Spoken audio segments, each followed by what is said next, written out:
Alors, comme on vient de suivre, la sélection nationale égyptienne est arrivée au Maroc pour participer à la Coupe d'Afrique et des Nations 2025.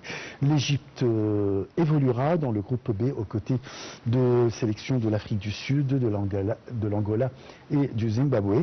Animée des grandes ambitions, l'Égypte débutera sa quête du 8e titre continental lundi contre les Zimbabwe. Un match à la portée des Pharaons qui ne sont pas cependant à leur meilleur niveau. Pour en parler et parler de ce tournoi et de l'équipe égyptienne, nous avons le plaisir d'accueillir dans le studio Monsieur Mohamed Rachad, vous êtes commentateur sportif. Bonjour. Bonjour, monsieur. Bon, tout d'abord, est-ce que on s'est bien préparé pour ce tournoi? Ça veut dire que si on regarde l'Égypte, on est la seule équipe qui a pu prendre ce tournoi 7 fois. Et de 2008, 2006, 2008, 2010, on a pris 3 d'affilée. Et ça fait vraiment 15 ans qu'on n'a pas pu prendre ce titre. On est allé au final 2 fois, on n'a pas pu le prendre.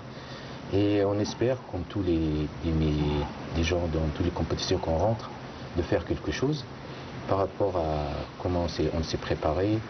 Et on espère, d'ailleurs, il y a des signes. Et on espère que ces signes, ce soient de bons signes. Parce que vraiment, si vous regardez l'Égypte, dans le continent africain, et surtout on a 2 grands joueurs dans le podium, Mohamed Salah et Marmouche, ça donne une force avec toutes les stars, tous les héros qui sont dans l'Égypte. Et surtout que le premier match on va jouer contre l'Angola, ensuite on va continuer contre l'Afrique du Sud, et on a par exemple... Le premier match c'est le Zimbabwe, non? Zimbabwe, je m'excuse, Zimbabwe, l'Afrique du Sud, ensuite l'Angola. Et vous savez, on a joué contre le Zimbabwe plusieurs fois. Et d'ailleurs, le seule équipe que nous a joué 12 fois, ils ont gagné 7 fois, c'est l'Afrique du Sud. Mais vous savez que c'est l'histoire, c'est des statistiques. Et le plus important, c'est les 90 minutes, comment tu te prépares tes joueurs, comment tu es préparé, tu montes tactiquement, tu rentres logiquement et tu fais dans le... Parce qu'à la fin, c'est 11 joueurs contre 11 joueurs. Et on espère que l'Égypte, surtout quand on va jouer avec nos frères marocains, qui sont en train de tout exploiter et qui sont en train de faire... Oui, c'est vrai. C'est une équipe vraiment à respecter, franchement, mais quand même l'Égypte, c'est à l'expérience quand même de jouer ce tournoi. On l'a remporté 7 fois, comme vous venez de dire. Alors, on est présent et très fortement.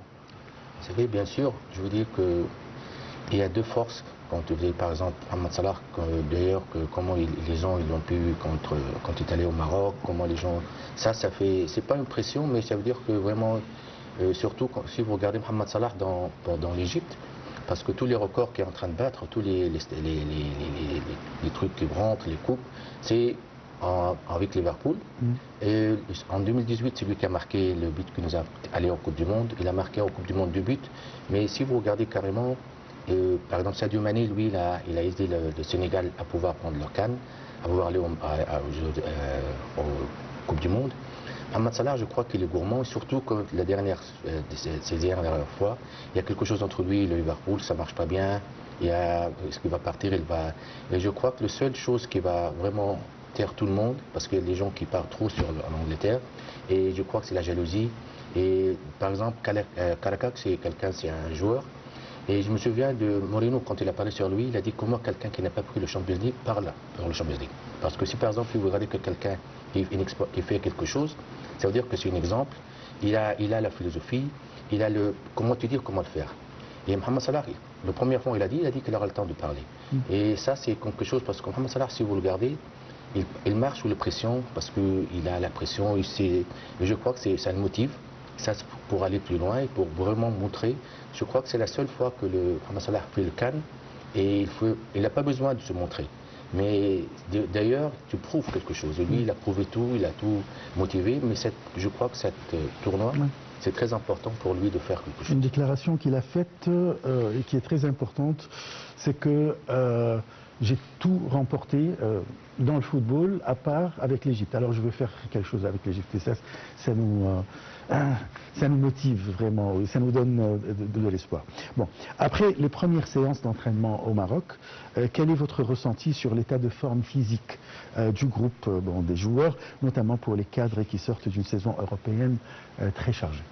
C'est bien que ça veut dire qu'il y a des joueurs qui ont bien joué, ça veut dire qu'ils vont renforcer l'équipe.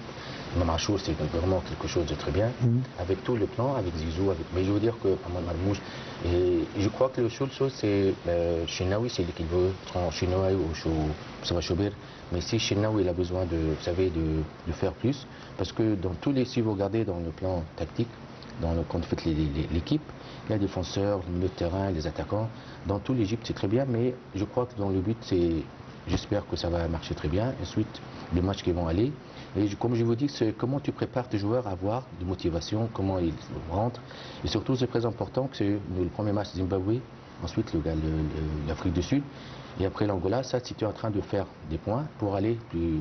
Et je me souviens qu'il y a des joueurs qui parlent. C'était le plus important, surtout, comme par exemple Hassan Shahata, quand tu es avec la génération 2006 et 2008-2010, c'était tu prends les premiers 2 matchs 6 points, et après, parce que vous savez, quand tu matchs, c'est à peu près 1 mois, et ça dépend, tu vas jouer tous les 4 jours. La forme physique des joueurs qui sont prêts, il faut qu'ils vont continuer. Et ce qui est bien, que quand tu prends par exemple, Inch'Allah, les 6 points, après tu vas mettre la deuxième équipe, parce que je me souviens, là, on avait perdu contre le Cameroun, c'était en finale, on gagnait 1-0, ce premier mi-temps, mais le deuxième mi-temps, c'était vraiment, c'était normal. Surtout dans 2010-2021, on a fait les prolongations, on a fait 4 fois. Les prolongations, ça veut dire que toutes les équipes ici, ils ont joué 3 matchs. Toi, tu as joué 1 match, parce que 1 match de plus. Oui. Parce que vraiment, c'est épuisant. Ensuite, des pénaltys. Mais j'espère qu'ils sont prêts. Et comme je vous dis, que ceux qui donnent la chance, c'est surtout aussi Marmouche, il ne joue pas assez à Manchester City. Les supporters, des fois, ils sont contre Guardiola, ils disent qu'ils ne jouent pas assez. Ça veut dire qu'ils sont gourmands. Et ça, c'est bien, que c'est les 2 stars que tu as dans l'équipe, ils veulent prouver. Ils n'ont pas. Je veux dire que ça les motive plus, et ça motive les autres. Et ça, c'est très bien. Vous savez que on dit qu'il y a des signes qui se voient, et après, ils rentrent dedans, ça se voit qu'ils vont faire quelque chose. Et vous dire, on a besoin de la 8e, parce que vraiment, ça fait. Oui, on a besoin. De toute façon, être entraîné par Guardiola, déjà, c'est un succès. Alors, on n'a rien à prouver après. Oui. Voilà. Il y a quelques nouveaux visages dans la sélection égyptienne. Alors, comment s'adapte-t-il à la pression que représente le maillot national à l'approche d'une phase finale comme la CAN? Vous savez, les nouveaux, Sam Hassan, il a une vision des joueurs qui jouent, mais le plus important, c'est que les joueurs qu'ils ont joué dans la pression, parce que c'est pas la peine tu ne vas pas essayer. Comme je vous dis, que les matchs ils sont très serrés, oui, c'est vrai. Ensuite, par exemple, si vous regardez le match Coupe d'Arabe, l'entraîneur il a dit que c'était un clin d'œil. Un clin d'œil, tu te reposes, tout de suite tu vas être puni par un but, et ça, c'est les joueurs. Normalement, si les joueurs que Hassan les a pris, ils sont des bons joueurs, mais où ils jouent par rapport à les joueurs, par exemple, ceux qui sont adaptés à la pression, ceux qui jouent, par exemple, ils sont des professionnels, c'est bien sûr, mais ceux qui ont eu l'habitude de jouer dans des compétitions, ils ont l'habitude de jouer dans le CAN, ils ont l'habitude d'être dans cette plan, ils vont te motiver plus. Tu peux mettre un, mais je crois que pour le plus important, c'est que tu démarres les bons joueurs dans les bonnes places et dans les bonnes conditions. C'est pas la peine de mettre un joueur, et ensuite les recherches, ça c'est pas une compétition pour laquelle tu peux changer ou tu peux faire des idées qui parlent. Tu vas être tout de suite puni, et ensuite tu n'auras pas le temps de te rattraper. Et ça, ça veut dire, pour ça, c'est un problème aussi, comment tu démarres le match. Parce que tu peux bien démarrer un match, et en même temps tu peux être un joueur qui est blessé, mais c'est ça qui est plus important. Mais je crois que normalement les nouveaux, ils vont démarrer, ils vont pas démarrer, mais ils vont descendre quand la situation est très bonne.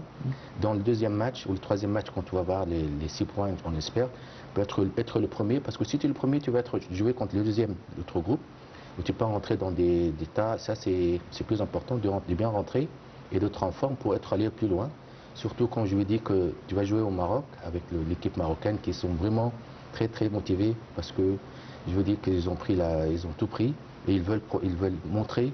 C'est parce qu'ils sont trop forts, et ils vont aller plus loin. Oui, demi-finalistes de la Coupe du Monde, alors franchement, ils sont très forts, et on admire quand même, il faut le dire. On n'a pas beaucoup joué des matchs de préparation, alors est-ce que Peut-être à cause des joueurs qui sont professionnels, qu'il n'y a pas la possibilité de regrouper tous les joueurs en même temps, etc. Mais est-ce que c'est un point qui pourrait affecter la forme ou bien la compréhension entre les joueurs? Vous savez, ça fait 2 fois. Si vous regardez par exemple la Tunisie, ils sont à Cannes, ils ont pas allé en Coupe d'Arabe comme ils ont fait. Le Maroc, ils ont fait. Ça veut dire que ça, tu peux le faire. Tu peux prendre parmi les joueurs qui sont là-bas.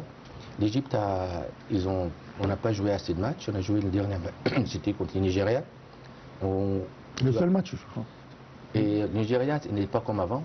Et il manquait 4 joueurs. Et ça se voyait comment ils jouaient. Mais le plus important, c'est que, comme je vous dis, comment tu rentres dans le stade. C'est bien. Ils ont le jus, ils ont le forme.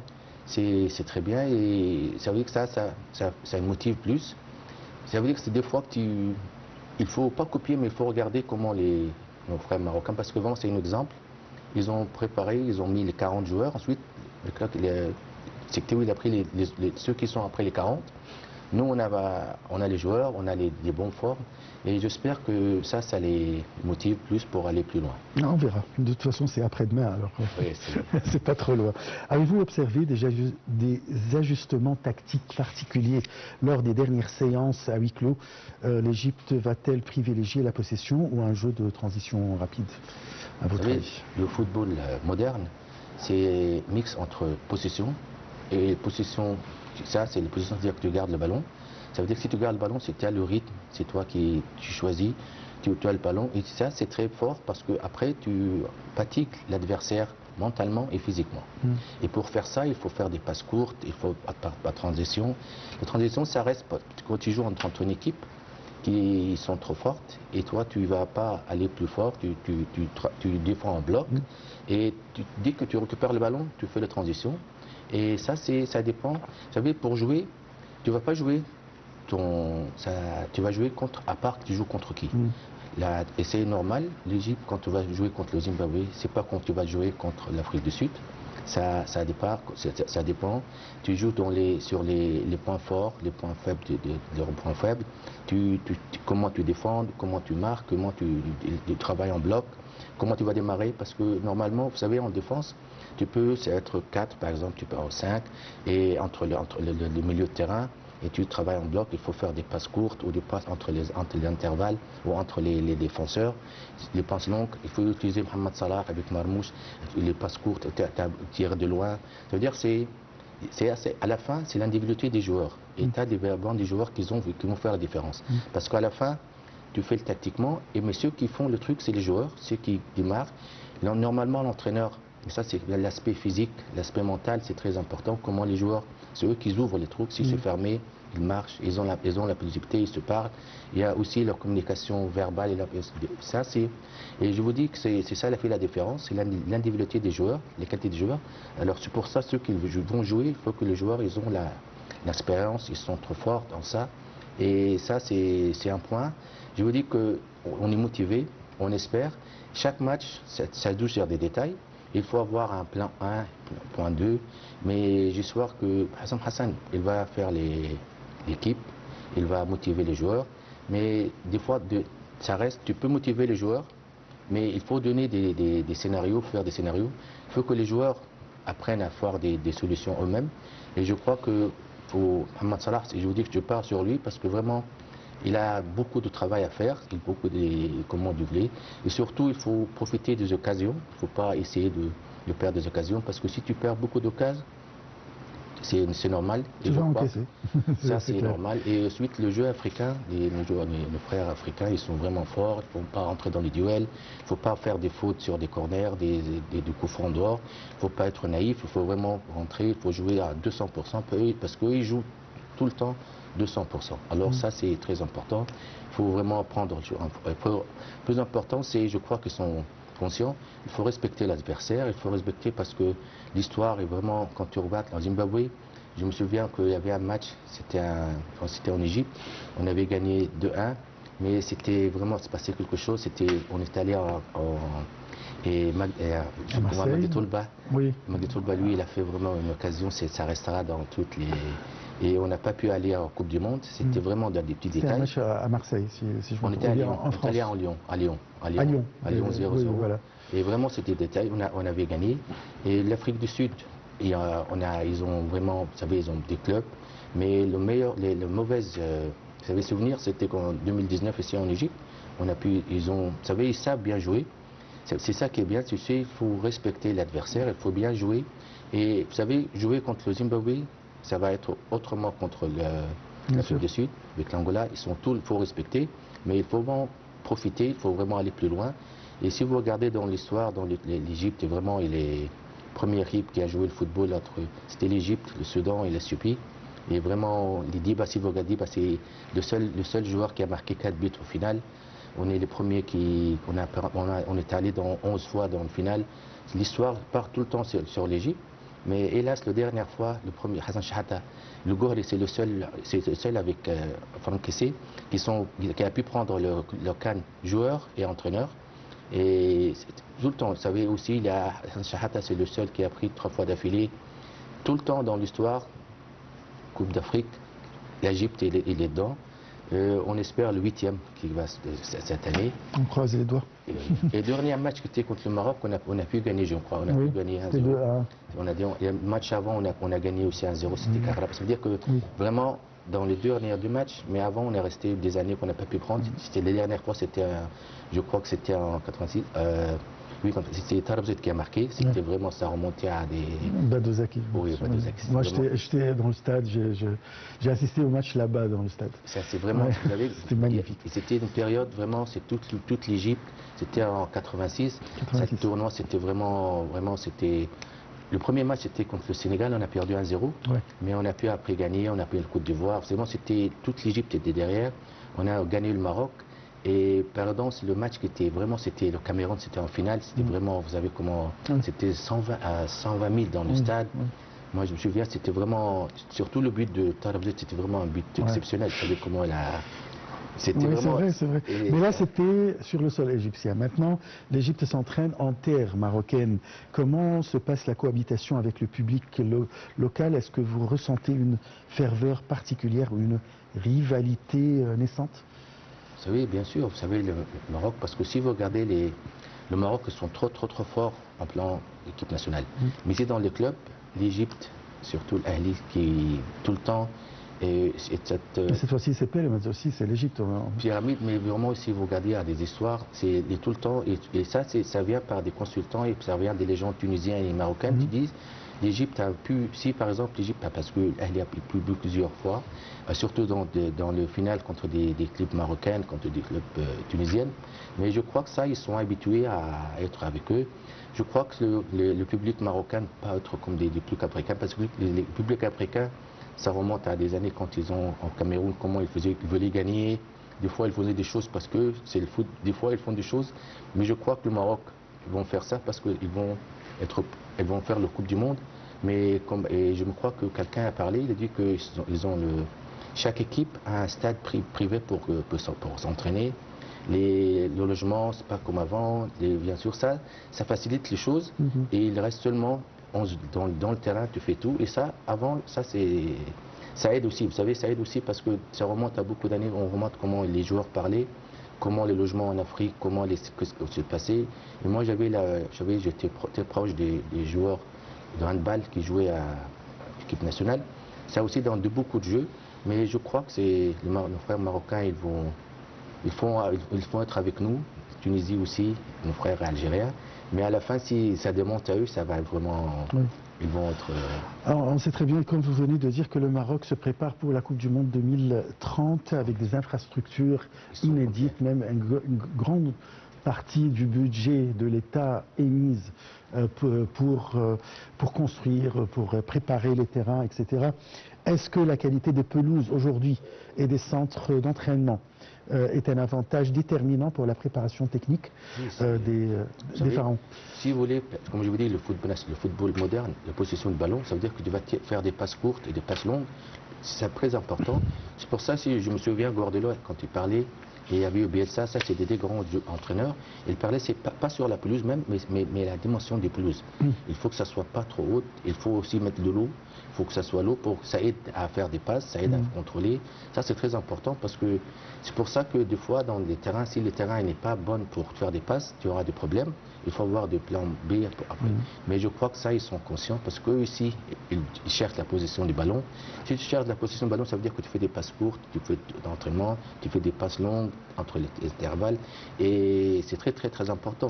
Et je crois qu'eux, ils sont conscients de ça parce qu'eux aussi, dans leur but, c'est de... Et de toute façon, nous espérons une très très bonne chance pour l'équipe nationale égyptienne et un bon tournoi quand même au Maroc. Je vous remercie beaucoup, Monsieur Mohamed Rachad. Je vous rappelle que vous êtes commentateur sportif. Je vous remercie pour tous ces éclaircissements et explications concernant ce tournoi. Merci. Merci beaucoup.